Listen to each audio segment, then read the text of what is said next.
അസ്സലാമു അലൈക്കും വറഹ്മത്തുള്ളാഹി വബറകാതുഹു. അഊദു ബില്ലാഹി മിനശ് ശൈത്വാനിർ റജീം. ബിസ്മില്ലാഹിർ റഹ്മാനിർ റഹീം. അൽഹംദുലില്ലാഹി റബ്ബിൽ ആലമീൻ വസ്സലാത്തു വസ്സലാമു അലാ അഷ്റഫിൽ മുർസലീൻ വഅലാ ആലിഹി വസ്വഹ്ബിഹി അജ്മഈൻ. അമ്മാ ബഅദ്. റാസി വിഷൻ യൂട്യൂബ് ചാനൽ അവതരിപ്പിക്കുന്ന അൽ മസായിൽ കർമ്മശാസ്ത്ര ചർച്ചാ ക്ലാസ് സീസൺ 3യിലേക്ക് എല്ലാവർക്കും ഹാർദവമായ സ്വാഗതം. അസ്സലാമു അലൈക്കും വറഹ്മത്തുള്ളാഹി. വലൈക്കും അസ്സലാം വറഹ്മത്തുള്ളാഹി. ബിസ്മില്ലാ അൽഹംദുലില്ലാ വസ്സലാത്തു വസ്സലാമു അലാ അഷ്റഫിർ റസൂലില്ലാ വഅലാ ആലിഹി വസ്വഹ്ബിഹി അജ്മഈൻ. അമ്മാ ബഅദ്. ഇനി മറ്റൊരു സംശയം, നമ്മൾ സാധാരണ ഇന്ന് കണ്ടുവരുന്ന ഒരു സാഹചര്യം, പള്ളികളിലായാലും വീടുകളിലായാലും നിസ്കാരത്തിന് നിൽക്കാൻ കഴിവുള്ളവൻ നിന്നേ നിസ്കരിക്കാവൂ എന്നാണ്.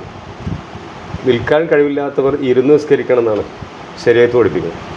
അപ്പോൾ ഇന്ന് ധാരാളം കണ്ടുവരുന്നത് കസേരയിലുള്ള നിസ്കാരമാണ്. അപ്പോൾ അത് ഏത് രൂപത്തിലാണ്? അങ്ങനെ കസേരയിൽ നിസ്കരിക്കാൻ പാടുണ്ടോ? ഏത് അവസ്ഥയിൽ എത്തുമ്പോഴാണ് ആ ഒരു ഇരുത്തം ആവശ്യമാവുന്നത് എന്നത്? കസേര നിസ്കാരങ്ങൾ ഇപ്പോൾ ഈ പറഞ്ഞ പോലെ പള്ളികളിൽ അധികരിച്ച് വരികയാണ്. പള്ളികളിലൊക്കെ ഇപ്പോൾ ഏറ്റവും കൂടുതൽ കസേരയാണ്. അപ്പോൾ വെള്ളിയാഴ്ചയൊക്കെ ഒരുപാട് കസേര അവധി. അപ്പോൾ പള്ളിയിലെ മുക്കുരിക്കൊക്കെ എടുത്ത് ഒരു ഓഡിറ്റോറിയം മാതിരിയാണ് ഇപ്പോൾ പള്ളിയിലത്തെ അവസ്ഥ. കാരണം കസേരകൾ കൂടി വരും. ചില പള്ളികളിലൊക്കെ എന്താണ് ഏറ്റവും ബാക്കിൽ ഒരു ചുമരിനോട് ചാരിയിട്ട് അങ്ങനെ ഓഡിറ്റോറിയത്തിലൊക്കെ ഉള്ള പോലെ ഇളക്കാൻ പറ്റാത്ത കസേരകൾ. അപ്പോൾ സംവിധാനങ്ങൾ മടക്കി വെക്കാനുള്ള സംവിധാനം അങ്ങനെ നിർത്തി വെക്കാം. കാരണം അത്രയും കസേര ആവശ്യമായി വന്നു എന്നർത്ഥം. അപ്പോൾ കസേര നിസ്കാരം എന്നുള്ളത് വളരെ ഗൗരവമുള്ളൊരു വിഷയമാണ്. കാരണം ഫിഖിൻ്റെ കാഴ്ചപ്പാട് തുഫയിലൊക്കെ കാണാൻ ഒരാൾക്ക് നിൽക്കാൻ കഴിവുള്ളവൻ നിൽക്കണം. മൂന്നാമത്തെ റുക്കനതാണല്ലോ, നിൽക്കാൻ കഴിവുള്ളവൻ നിൽക്കണം നിസ്കാരത്തിന് വേണ്ടിയിട്ട്. അപ്പോൾ നിൽക്കാൻ കഴിവ് എന്ന് പറഞ്ഞാൽ ഒരാൾക്ക് വടി കുന്തം പോലത്തത് പിടിച്ചാൽ നിൽക്കാം, അല്ലെങ്കിൽ നിൽക്കാൻ വയ്യെങ്കിൽ അത് കുത്തിയിട്ട് നിൽക്കണം എന്നാണ്. ഒരു വടി ഇങ്ങനെ കുത്തി നിന്നാൽ ഫാത്തിഹയുടെ സമയത്ത് നിൽക്കാൻ പറ്റും, അല്ലെങ്കിൽ നിൽക്കാൻ വയ്യെങ്കിൽ ഓനക്ക് ഇരിക്കാൻ പറ്റുമോ? പറ്റില്ല. ഓൻ ആ വടി കുത്തി നിൽക്കണം. അതിൻ്റെയും പുറത്ത് ഒരാളെ കൂലിക്ക് നിയമിക്കാൻ ഓനും ഓൻ്റെ ആശ്രിതർക്കും ചെലവിന് കൊടുത്ത് കഴിഞ്ഞ് മിച്ചുണ്ട്. അതുകൊണ്ട് ഒരാളുടെ പൈസ കൊടുത്തിട്ട് 5 വക്ത് നിസ്കരിക്കുമ്പോൾ ജിന്നൊന്നും താങ്ങണം കേട്ടോ എന്ന് പറഞ്ഞ ഒരാളെ നിർത്തിയിട്ട് ഒരു 100 200 250 കൊടുത്തിട്ട് ഒരു വക്തിന് കണക്കാക്കിയിട്ട് ഇവൻ നിൽക്കുമ്പോൾ ഇവനെങ്ങനെ താങ്ങുക. ഇതൊക്കെ ഷർവാനിയിൽ വളരെ വ്യക്തമായി പറഞ്ഞിട്ടുണ്ട്. ഇങ്ങനെ പിടിച്ചു കൊടുക്കുക. പിന്നെന്ന് അങ്ങനെ ഓൻ ഫാത്തിഹ ഓതുക, എന്നിട്ട് റുക്കൂ ചെയ്ത് അപ്പോഴൊക്കെ താങ്ങിയിട്ട് എപ്പോഴൊക്കെ അവനക്ക് താങ്ങൽ ആവശ്യമുണ്ടോ ആ സമയത്തൊക്കെ ഇയാൾ നിന്ന് താങ്ങുക.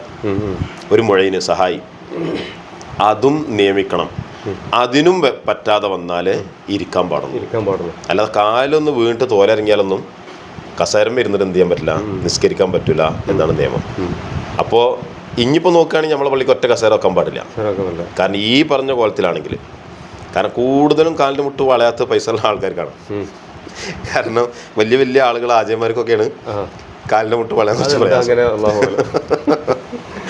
അപ്പോൾ അവർക്കൊക്കെ ഒരു കൂലി കൊടുത്ത ഒരാളെ നിർത്താം. അപ്പം അങ്ങനെ നോക്കുകയാണെങ്കിൽ പിന്നെ ഇന്ന് കസേരകൾ പള്ളികളിൽ നിന്ന് നമ്മൾ എടുത്തു മാറ്റേണ്ട അവസ്ഥയാണ് സാഹചര്യത്തിലുള്ളത് അർത്ഥം. അത്രയും ജനങ്ങൾക്ക് നിസ്കരിക്കാൻ കഴിയും. അപ്പോൾ ഇതിനൊന്നും പറ്റാത്ത ആൾക്കേ നമുക്ക് എന്ത് ചെയ്യാൻ പറ്റുള്ളൂ, ഇരിക്കാൻ പറ്റുള്ളൂ. പിന്നെ കസേരയിൽ ഇരുന്നാൽ അത് ഇരുത്താണോ എന്നുള്ളതാണ്. ഇരുത്താണോ എന്ന് ചോദിച്ചാൽ ഇരിക്കുക എന്നുള്ള ഹുക്കുമിൽ അത് പെടും. കാരണം 2 ഖുത്തുബയുടെ ഇടയിൽ ഖത്തീബ് ഇരിക്കുക എന്ന് പറയുമ്പോൾ നമ്മൾ ഇതേ ഇരുത്താണ് അവിടെ കയറിയിരിക്കണത്. അപ്പോൾ അത് റസൂലുള്ളാഹി സ്വല്ലല്ലാഹു അലൈഹി വസല്ലമയുടെ കാലത്തേലുള്ള സംഗതിയാണ്. പക്ഷെ ഒരാൾക്ക് എന്ത് ചെയ്യാനാണ് പ്രയാസം? നിന്ന് നിസ്കരിക്കാൻ പ്രയാസമുണ്ട്. പക്ഷെ അയാൾക്ക് നൃത്തത്തിൽ നിന്ന് നേരെ ഡയറക്റ്റ് സുജൂദ് ചെയ്യാനും റുക്കൂ ചെയ്യാനും പ്രയാസമുണ്ട്. അതേസമയത്ത് നിലത്തിങ്ങനെ ഇരിക്കുകയാണെങ്കിൽ, നമ്മൾ ഇഫ്തിറാഷിൻ്റെ ഇരുത്തിരിക്കുകയാണെങ്കിൽ നിലത്തന്നെ സുജൂദ് ചെയ്യാം. പിന്നെ നീക്കാൻ പറ്റില്ല എന്നുള്ളൂ, നിലത്തന്നെ സുജൂദ് ചെയ്യാം. അയാൾ കസേര ഇരിക്കാൻ പറ്റില്ല. നിൽക്കാനാണ് ഒരാൾക്ക് പ്രയാസം, നിന്നിട്ട് കുമ്പിടാനും ആണ് പ്രയാസം, നിന്നിട്ട് സുജൂദിലേക്ക് പോകാനും ഒരു കാലിന് ചെറിയൊരു പ്രയാസം ഉണ്ടാവും.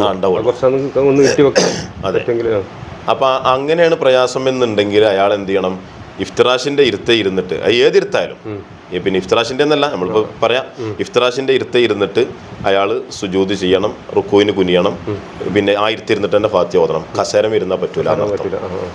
പിന്നെ ചില ആളുകൾക്ക് സുജൂദ് ചെയ്യാൻ ബുദ്ധിമുട്ടുണ്ടാവില്ല, റുക്കൂ ചെയ്യാനും ബുദ്ധിമുട്ടുണ്ടാവില്ല, ഇരിക്കാനേ ബുദ്ധിമുട്ടുണ്ടാവില്ല. അത്തയ്യാത്തിൻ്റെ ഇരുത്തുണ്ടല്ലോ, ഇഫ്തിറാഷിൻ്റെയും തവറുക്കിൻ്റെയും ഇരുത്തം, അതിനെ പ്രയാസമുള്ളൂ. അതാണ് ഇപ്പം ഇന്ന് കൂടുതലും അങ്ങനെ. പറ്റങ്ങോട്ട് മടക്കിയിട്ട് കാല് മടക്കിയിരിക്കാനേ വയ്യാത്തുള്ളൂ. അവരെന്ത് ചെയ്യാണ്? നൃത്തത്തിൽ ഖിയാമിൽ നിൽക്കും, നിന്നിട്ട് നിസ്കരിക്കണ്ടേ. എന്നിട്ട് പിന്നെ റുക്കൂ ചെയ്യാൻ വേണ്ടി ചിലപ്പോൾ റുക്കൂവും ചെയ്യും, അല്ലെങ്കിൽ ചിലവർ ചെയ്യൂല, ചിലവർ ഇരുന്നിട്ട് റുക്കു ചെയ്യും. അഥവാ അവനക്ക് നിന്നിട്ട് തന്നെ റുക്കു ചെയ്യാൻ കഴിയും, അവൻ എന്ത് ചെയ്യാണ്, ഖിയാമിൽ നേരെ കസേരമടി ഇരുന്നിട്ട് ഇങ്ങനെ റുക്കു ചെയ്യാണ്. അവിടെ ഒരു ചോദ്യം ഇതാണ്, ഒരു റുക്കിന് അവിടെ ഇടയിൽ പിന്നെ ഇരുത്തുന്നുള്ള റുക്കിന് വരികയാണ്, ഡയറക്റ്റ് ആയിട്ട് റുക്കു ചെയ്യേണ്ട രൂപം അത് തെറ്റിക്കുവാണ്, നിസ്കാരം ബാത്തിലായി ഇരുന്നിട്ടുള്ള റുക്കുവിൽ. ഇനി റുക്കു ഓൻ അങ്ങനെ തന്നെ ചെയ്തു, ഖിയാമിൽ നിന്ന് തന്നെ റുക്കു ചെയ്തു. പിന്നെ ഓൻ എന്ത് ചെയ്യാണ്, സുജൂദ് ചെയ്യാൻ വേണ്ടി ഇരിക്കണം. സുജൂദ് ചെയ്യാൻ വേണ്ടി ഇരുന്നിട്ട് യഥാർത്ഥത്തിൽ ഓനക്ക് സുജൂദ് ചെയ്യാൻ പറ്റും, ഇരിക്കാനേ പറ്റാത്തുള്ളൂ. ഇഫ്തിറാഷിന്റെയും തവറുക്കിന്റെയും ഇരുത്തിരിക്കാൻ പറ്റാത്തുള്ളൂ. അപ്പൊ അവൻ എന്ത് ചെയ്യണം, ഈ നൃത്തത്തിൽ നിന്ന് നേരെ സുജൂദിലേക്കാണ് പോകണം. നിലത്ത് സുജൂദ് ചെയ്യണം. കുനിഞ്ഞ സുജൂദ് ശരിയാവില്ല, ഇരുന്നിട്ട് ഇങ്ങനെ കാട്ടിയാൽ സുജൂദ് ശരിയാവില്ല. പിന്നെ അതിന്റെ ഇടയിൽ ഒരു ഇരുത്തുണ്ടല്ലോ, ആ ഇരുത്തത്തിന് റിട്ടേൺ കസേരമക്കനോട് വരണം.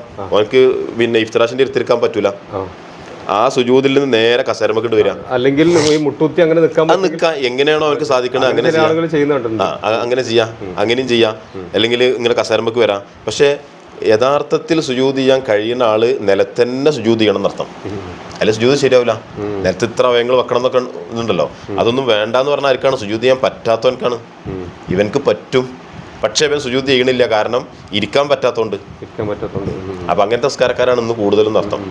ഇത് കേൾക്കുന്ന ആളുകള് ഇപ്പൊ പറഞ്ഞ അതിന്റെ തർത്തീബ് നന്നായി ഒന്ന് ശ്രദ്ധിക്കണം എന്നാണ് പറയാനുള്ളത്. അപ്പോൾ അത്രക്കും സൂക്ഷ്മത ഉള്ള കാര്യം. ഇപ്പോൾ സാധാരണ ഒരു 14 ഫർളാണ് നിസ്കാരത്തിനുള്ളത്. അപ്പോൾ ഇതിൻ്റെ ഇടയിൽ ഇപ്പോൾ സുജൂദ് ചെയ്യാൻ വേണ്ടിയിട്ട് ഉസ്താദ് പറഞ്ഞ പോലെ അല്ലെങ്കിൽ റുക്കൂ ചെയ്യാൻ വേണ്ടി ഒരു ഇരുത്തം എക്സ്ട്രാ വരികയാണ്.